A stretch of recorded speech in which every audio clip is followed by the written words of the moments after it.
Advocate विनय शिवहरे कोषाध्यक्ष पद से प्रत्याशी। जिला अधिवक्ता संघ चुनाव के लिए शनिवार को नामांकन प्रक्रिया संपन्न हुई।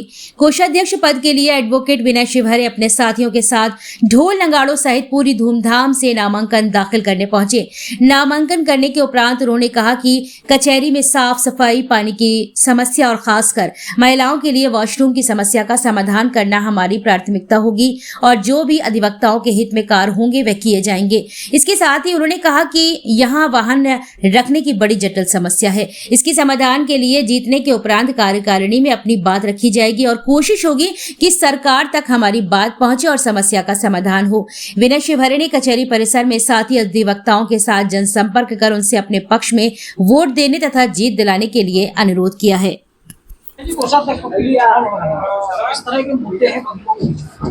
वकीलों के बीच में एक पानी का मुद्दा है, आपका है ना साफ सफाई का मुद्दा है, आपका महिलाओं के लिए वॉशरूम का मुद्दा है और भी कई ऐसे मुद्दे हैं जो पहले भी रहे हैं और अभी भी हैं।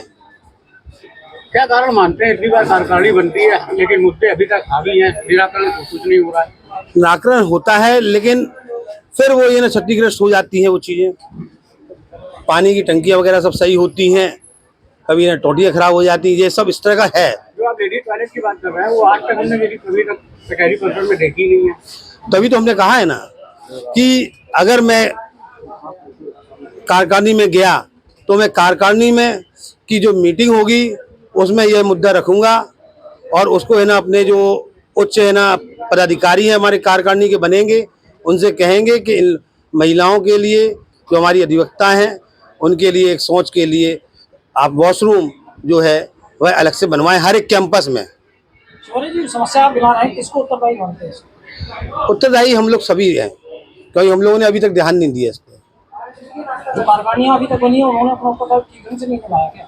नहीं, उन्होंने सब नहीं निभाया, लेकिन कभी है ना कोई चीज़ टूट जाती है, कभी कोई खराब हो जाती है, तो ये सब चीज़ें हैं। तो हम लोगों को देखना है कि अगर कोई चीज़ खराब हो रही है, टूट रही है, तो उसको भी और फिर से सही कराया जाए। क्या लगता है चुनाव अगर आप जीत जाते हैं तो पहला काम क्या है? पहला हमारा यही काम रहेगा कि साफ सफाई पर, पानी पर, सब इन्हीं चीज पे रहेगा। और भी हमारे जो अधिवक्ता हित में जो भी काम होंगे वो मेरे पास आएंगे, हमारे अधिवक्ता भाई जो भी हमें बताएंगे वो हम उनको रखकर कार्यकारिणी में उनको सुलझाने का कार्य करेंगे। निकटतम प्रतिद्वंदी किसको मानते हैं?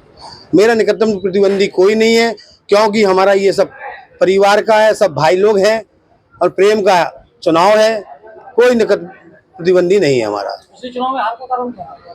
हार का कारण ये था कि मुझे है ना शायद कुछ थोड़ा बहुत प्रेम कम मिला होगा, बस और कुछ नहीं। इस बार क्या रणनीति है उस प्रेम को हासिल करने की? जो हमें ना 2 साल से बीच में अपने अधिवक्ता भाइयों के बीच में है वही हमारा प्यार है और वो मिल रहा है और हम जीत रहे हैं। वकील साहब, एक समस्या है और निकल के आ रही है अभी कि यहाँ जैसे आप लोगों के पास जो भी आपके क्लाइंट आते हैं उनके वाहन रखने की बड़ी एक समस्या है। तो बड़ी वाहन रखने की बहुत बड़ी समस्या है, इसलिए जब हम कार्यकारिणी में जाएंगे तो उन मीटिंग में भी इसकी हम बात रखेंगे कि क्योंकि अधिवक्ताओं के पास जो कचहरी परिसर में जगह है बहुत कम है कि इसके लिए कहीं और चली जाए या नहीं है, तो इसके लिए सरकार से बात करना पड़ेगी और अपने उच्च अधिकारियों के माध्यम से वही बात रख पाएंगे। एल्डर कमेटी के विवाद को लेकर कुछ कहना चाहेंगे? एल्डर कमेटी में कोई भी विवाद नहीं है।